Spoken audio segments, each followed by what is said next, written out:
It's almost the weekend, everybody, and it's time to talk some recruiting here on the Recruiting Rundown on Gamecock Central. Kendall Smith joined alongside Wes Mitchell. Wes, we've got some exciting things to talk about today here on the Recruiting Rundown. Are you jazzed up? Are you pumped for this episode? Well, I was just sitting there thinking, what are we going to talk about when we do this? Because we'd already planned we were going to do this a couple of days ago. Kendall, the recruiting football gods have gifted us two big headlines to talk about today. Of course, one, a commitment for the Gamecocks we're going to talk about. And then, second, a decommitment from another school on a big time player that South Carolina is recruiting as well. So we got two great headlines and then some big picture stuff to get to as well.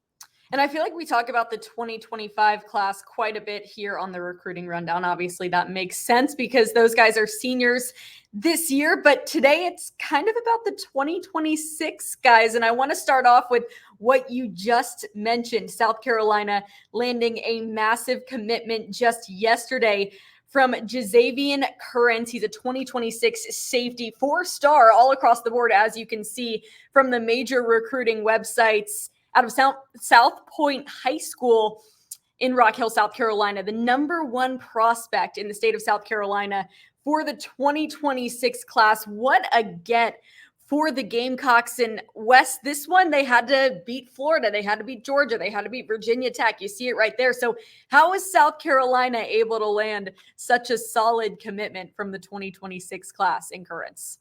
Yeah, I think it starts as we've seen in the past with these in-state prospects. It starts with just getting them on campus early, getting them to your building consistently, getting them in for games, getting them in for spring practice, junior days, all those things. And that was the case with Currents. And, this is not a situation, Kendall, where South Carolina just sort of landed him by default. This is a kid who took a bunch of visits. He wanted to actually kind of have an open process and go see other schools and see what they were all about. And then ultimately, it did all point back, obviously, to South Carolina for him. And, I think it also comes back to the fact that South Carolina, the last couple of cycles, has really started to take I would say, a big move in the state of South Carolina. Like, that's been a big priority for Carolina since Beamer arrived. But if you start to look ahead to this 2026 class, I mean, they are well situated. We'll get into it here in a second with multiple top guys. They've already added Jordan Gidron, who's going to count as a 2025 guy, but as we know, was originally a 2026 before he reclassified. And then I think they're in good shape with Donovan Murph, who is a similar situation to Gidron, was a 2026 highly recruited top guy. He's reclassed to 2025. And now, you add Currents, who at this point is the number one prospect in the state. We'll get into who he is as a player here in a second, I'm sure. But just from a perception standpoint, this is massive.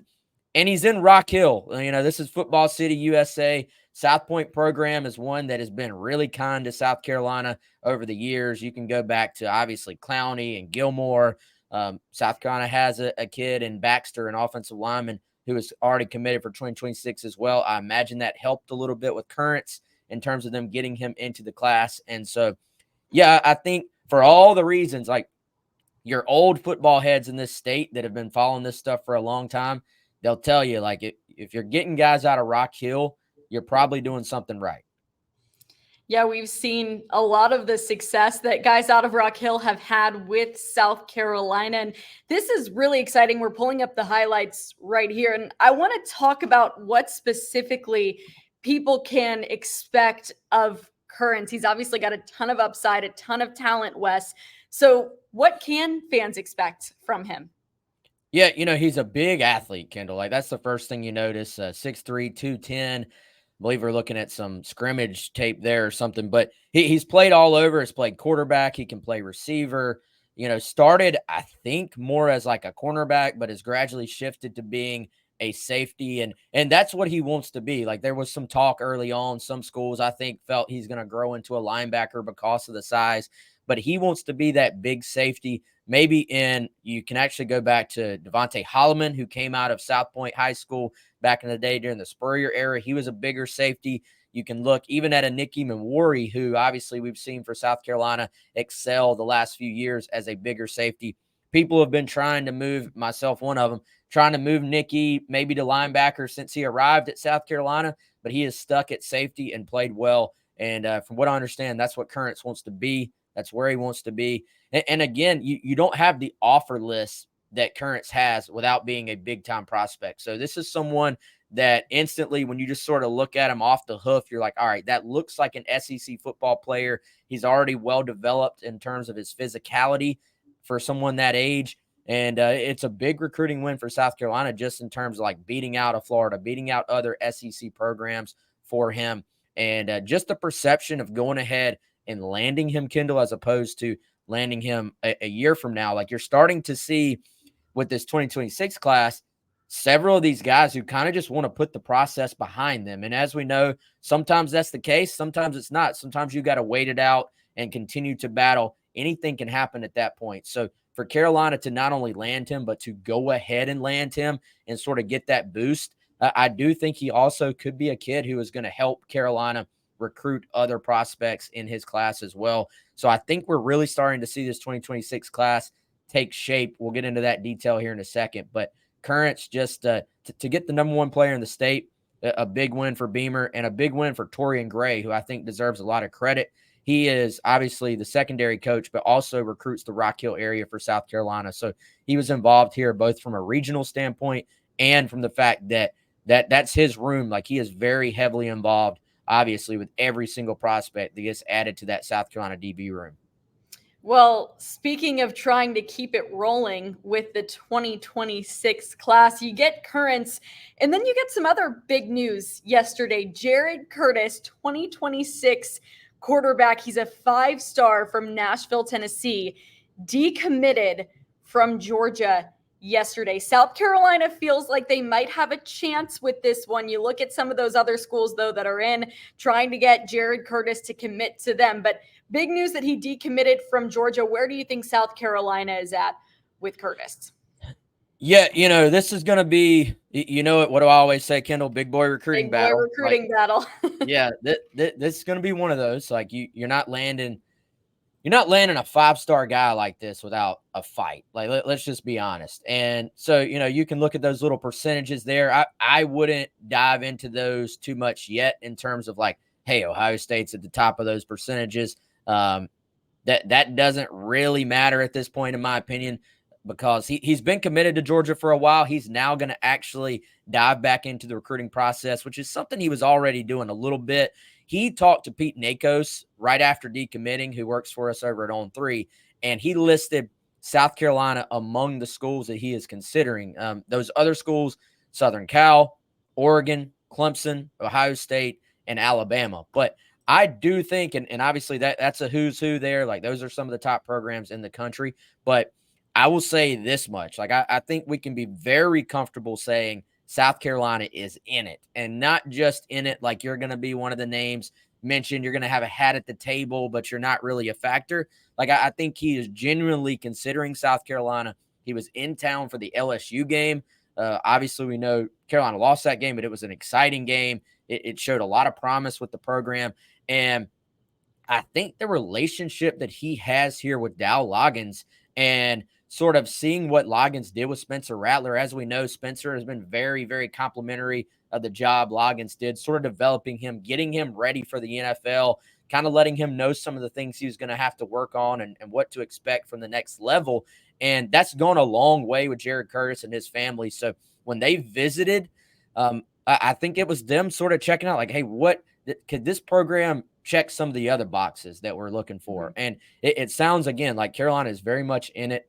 This, we'll see what the timetable looks like. It's obviously the decommit is very fresh here. So this thing could take some turns, but I do think the Gamecocks firmly in it. And as you can see there on the screen, 5-star kid, number 2 quarterback in the country, and just a legitimate, just blue chip, top of the line build. It's the type of recruit you could build your class around, I think, which is pretty exciting for Carolina. You look at quarterback recruiting. They obviously had Landon Duckworth committed in this class at one point. He decommitted.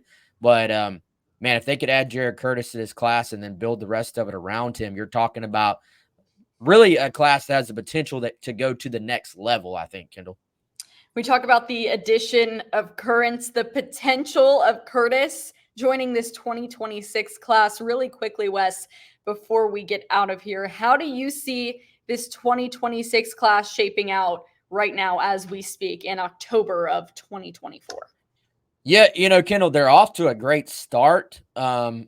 Depending on when you look at or whenever you watch this, these rankings can sort of fluctuate a little bit, but as of the commitment from Current, South Carolina had the number 7 class in the country for 2026. So, obviously, I mean, such a long way to go on that, as we know. But you start to look at this thing, the way they have built with some other guys and the way they have already added top, 4-star guys to the class. I'm trying to pull it up for y'all. If y'all give me 1 second here. It's live. There we go. There we go. So as you can see there, Currents, Rodney Colton, a 4-star big-time linebacker that's already committed. Jamel House from Newberry right down the road, big-time tight end. Keenan Britt listed as an edge, but as a linebacker for South Carolina. He's a 4-star guy. Then as I mentioned, Anthony Baxter there at South Point, 3-star offensive lineman who is teammates with Currents. And you can see it right there, number 7 in the country, number 3 in the SEC, which is a good bit higher than some of South Carolina's other classes have been when you start looking at other SEC programs. And that's in a 16-team league, as we know now. So long way to go, Kendall. And again, like Gidron, Donovan Murph, if they add him, that's 2 guys that would have counted towards that class, but will now count towards 2025. But you can kind of start to see the job they are doing. And I want to point something else out real quick here, Kendall, before we get out of here. This is the list from On3 Industry Recruiting of in-state prospects for that class of 2026. So as you can see, Currents at the top, House is second. And so top 2 guys already committed to South Carolina. And I want to go below this a little bit. You look at Jalen McGill, a kid out of Broome originally that transferred and is a 4-star running back that Carolina has made a huge priority after they had the changes at running backs coach. I think South Carolina is in good shape there as well. And then Zion Giles, that's going to be a big boy battle. South Carolina involved, Clemson involved. But point being, the Gamecocks are in it. So if you look at those first 4, according to these rankings, they're not really involved with Cornell Warren, who is currently 5th. But then Desmond Green, who is 6th. Gamecocks, I believe, are the favorite there as well. So it's really setting up already where, depending on how this thing plays out, you look at that top 6, I could see South Carolina realistically landing 4 or 5 out of those top 6 guys. And then once again, you've already added Gidron. He would have been listed in that bunch, and then potentially Donovan Murph as well. So you can see, Darren Usher and that crew over there, you can see what they're trying to do with this 2026 class and have really just laid, I would call it a foundation, because it is still early, still a long way to go. But when you look at the foundation of what that class could be, Kendall, it's a lot for South Carolina fans to be excited about, and a reason to sort of pay attention to the on-field product this year as well. They need to finish strong. They need to have that continued solid showing on the field to maintain that momentum in recruiting. Well, recruiting never stops, and we're never going to stop talking about it here on Gamecock Central. Wes, appreciate your insight and knowledge as always. And thank you so much to everybody for tuning into this edition of the Recruiting Rundown here on Gamecock Central. We're going to have more coming at you because, like we said, there's always something to talk about in the world of recruiting. South Carolina certainly working hard and hoping for a win tomorrow on the road at Oklahoma. We'll keep you updated with everything going on there on GamecockCentral.com and on our social media channels at Gamecock Central. Wes, appreciate you. For Wes Mitchell, I'm Kendall Smith. We'll see you guys soon. Have a great weekend, everybody.